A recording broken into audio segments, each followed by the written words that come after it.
Cheating यानी छल।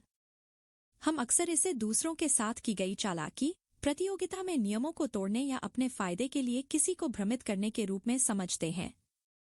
जैसे खेल में जीतने के लिए गलत तरीके अपनाना या दूसरों को पीछे छोड़ने के लिए शॉर्टकट लेना। लेकिन सच यह है कि एक और तरह की चीटिंग होती है जो सबसे ज्यादा खतरनाक है, और वो है अपने आप से किया गया छल। जब हम क्रॉसवर्ड हल करते समय इंटरनेट से उत्तर देख लेते हैं, या खाना खाते समय कैलोरी का हिसाब न रखते हुए खुद से कहते हैं कि कोई बात नहीं, तो उस पल हम किसी और को नहीं बल्कि खुद को धोखा दे रहे होते हैं। शोध बताते हैं कि यह आत्मछल हमारी मानसिकता और सोच पर गहरा असर डालता है। क्यों करते हैं हम खुद से छल? मानव मन असहज भावनाओं से बचना चाहता है, जैसे शर्म, अपराध बोध, असफलता का डर या आत्मसंदेह। ऐसे में आत्मछल एक मानसिक ढाल बन जाता है जो हमें थोड़ी देर के लिए आराम देता है। पेन स्टेट यूनिवर्सिटी की प्रोफेसर सारा लाहान डॉमर का कहना है कि लोग कई बार दूसरों के लिए नहीं बल्कि खुद को अच्छा महसूस कराने के लिए खुद से ही धोखा करते हैं। लेकिन यही प्रक्रिया लंबे समय में हमें सच्चाई से दूर ले जाती है और हमारे व्यक्तिगत विकास की राह में सबसे बड़ा रोड़ा बन जाती है। नुकसान किसका होता है? आत्मछल धीरे धीरे हमारे आत्मविश्वास, उत्साह और जीवन की गुणवत्ता को खोखला कर देता है। जब हम सच्चाई को स्वीकार नहीं करते तो अधूरी या गलत जानकारी पर निर्णय लेते हैं। इससे बार बार गलतियां होती हैं और हम एक झूठी दुनिया में जीने लगते हैं। यह हमें अपनी गलतियों की जिम्मेदारी लेने से रोकता है। हम दोष दूसरों पर डालने लगते हैं, जिससे रिश्तों में विश्वास की कमी और दूरी आने लगती है। जब हम खुद से झूठ बोलते हैं तो भीतर कहीं न कहीं हमारा मन जानता है कि हम सच्चाई से भाग रहे हैं।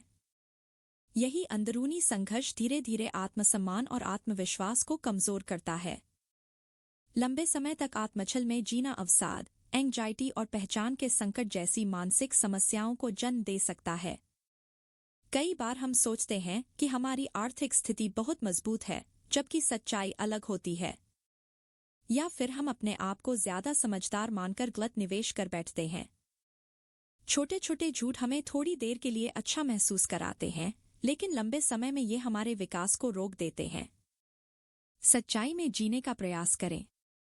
आत्ममंथन करें।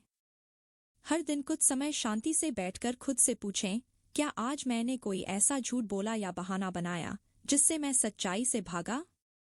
यह आत्मचिंतन धीरे धीरे आपको अपने भीतर की गहराई तक ले जाएगा। प्रतिक्रिया को सुनें। हम अक्सर आलोचना को नजरअंदाज कर देते हैं, लेकिन सच्चा विकास तभी होता है जब हम प्रतिक्रिया को खुले दिल से स्वीकारते हैं। आलोचना कोई हमला नहीं, बल्कि आत्मज्ञान का महत्वपूर्ण साधन है। जर्नलिंग करें। अपने रोज के विचार, भावनाएं और निर्णय डायरी में लिखें। खासकर वे क्षण जब आपने सच्चाई से आंखें मूंद लीं। समय के साथ आपको अपने व्यवहार के पैटर्न साफ दिखने लगेंगे। ईमानदारी को प्राथमिकता दें। अपने आप से वादा करें कि चाहे सच्चाई कितनी भी असहज क्यों न हो, आप खुद के प्रति ईमानदार रहेंगे। याद रखें, ईमानदारी का मतलब खुद को दोष देना नहीं है, बल्कि सच्चाई को स्वीकार कर उससे सीखना है। छोटी असहजताओं से न भागें। हम अक्सर तात्कालिक राहत के लिए असहज सच्चाइयों से बचते हैं।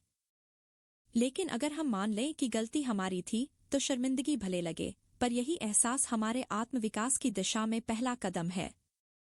याद रखिए, दूसरों को धोखा देने से पहले हम खुद को धोखा देते हैं।